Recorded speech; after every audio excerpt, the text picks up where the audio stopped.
ఎన్నికల ముందు ఇచ్చిన హామీల్ని ఏ ఒక్కటి అమలు చేయకపోగా ఇసుకలో దోపిడీ, మద్యంలో దోపిడీ, 15,000 కోట్లకు పైగా విద్యుత్ ఛార్జీల బాధలతో ప్రజల్ని గుల్ల చేస్తోంది చంద్రబాబు కూటమి ప్రభుత్వం. మరోవైపు కొత్త పథకాలు లేకపోగా ఉన్న వాటిని రద్దు చేస్తూ రెడ్ బుక్ పాలనతో ప్రశ్నించే గలాలపై అణచివేత చర్యలకు పాల్పడుతోంది. కూటమి ప్రభుత్వం పాలనలో విద్య, వైద్యం, వ్యవసాయ రంగాలు నిర్వీర్యమయ్యాయి. రెడ్ బుక్ మాఫియా రాజ్యంతో స్కామ్ల పాలన సాగుతోంది. చంద్రబాబు ముఖ్యమంత్రిగా ప్రమాణ స్వీకారం చేసిన నాటి నుంచి ఇది రాష్ట్రంలో పరిస్థితి. అలవి మాలిన హామీలతో అన్ని వర్గాలను మోసం చేసిన సీఎం చంద్రబాబు అభూత కల్పనలతో కాలక్షేపం చేస్తున్నారు. ఇచ్చిన ఏ ఒక్క హామీని నెరవేర్చకపోగా గత 5 ఏళ్లుగా అమలైన పథకాలు, వ్యవస్థలన్నింటినీ రద్దు చేసి పేద వర్గాలకు తీరని ద్రోహం చేస్తున్నారు. ఒక ఇంట్లో చదువుకునే పిల్లలు ఎంతమంది ఉంటే అంతమందికి ఏటా 15,000 చొప్పునిస్తామని చెప్పిన తల్లికి వందనం ఊసేలేదు. దీనికోసం 46 లక్షల మంది తల్లులు ఎదురు చూస్తున్నారు.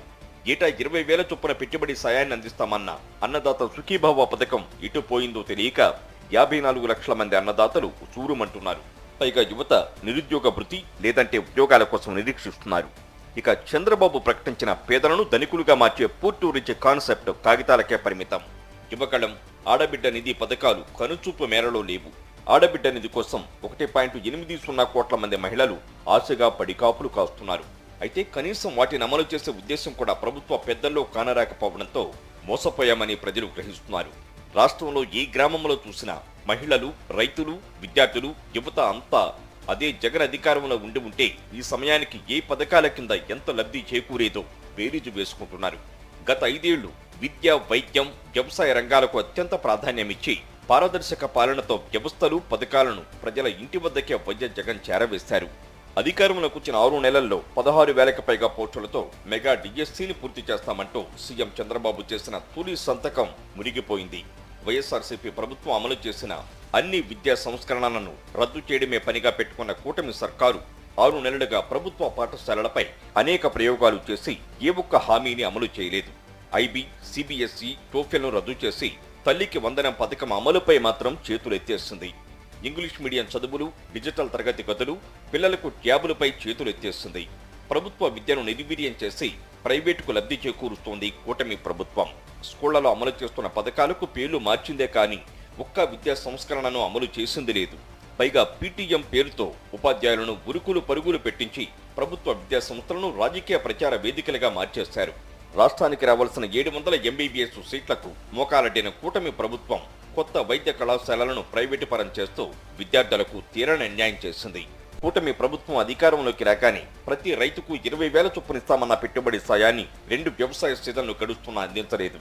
అన్నదాత సుఖీభావ కోసం 54 లక్షల మంది రైతులకు 10,000 కోట్ల అవసరం కాగా బడ్జెట్లో 1,000 కోట్లు మాత్రమే విధించారు చంద్రబాబు. ఇక ఖరీఫ్ 2023 సీజన్కు సంబంధించి రైతుల తరపున చెల్లించాల్సిన ప్రీమియం చెల్లించకపోవడం వల్ల 1,358 కోట్ల పంటల బీమా పరిహారం అందకుండా పోయింది. సున్నా వడ్డీ రాయితీ ఊసేలేదు. రబీ సీజన్లో కరువు సాయానికి సంబంధించి 328 కోట్లకు ఎగనామం పెట్టారు. 5 ఏళ్లుగా గ్రామ స్థాయిలో రైతులను చేయి పట్టి నడిపించిన ఆర్బీకేలను చంద్రబాబు నిర్వీర్యం చేసేశారు. విత్తనాలు, ఎరువులు దొరక్క రైతులు నానా అగచాట్లు పడుతున్నారు. ఇక 19 నుంచి 59 ఏళ్లలోపు మహిళలందరికీ ఏటా 18,000 చొప్పున ఆడబిడ్డ నిధి కింద ఆర్థిక సహాయం అందజేస్తామని సూపర్ 6 హామీల్లో చంద్రబాబు పేర్కొన్నారు. 1.80 కోట్ల మంది మహిళలు దీనికోసం ఎదురు చూస్తున్నారు. యువతకు ఉద్యోగాలు లేదంటే నెలకు 3,000 నిరుద్యోగ భృతి ఇస్తామన్న చంద్రబాబు హామీ నీటిలో కలిసిపోయింది. రాష్ట్రంలో 1.60 కోట్ల కుటుంబాలు ఉండగా ఒక్కొక్కరికి 3,000 చొప్పున నెలకు 4,800 కోట్ల అవసరం. అంటే ఏడాదికి 57,600 కోట్లు ఖర్చవుతుంది. బడ్జెట్లో ఇందుకు ఒక్క పైసా అయినా విదల్చకపోవడాన్ని బట్టి నిరుద్యోగ భృతి లేదని తేలిపోయింది.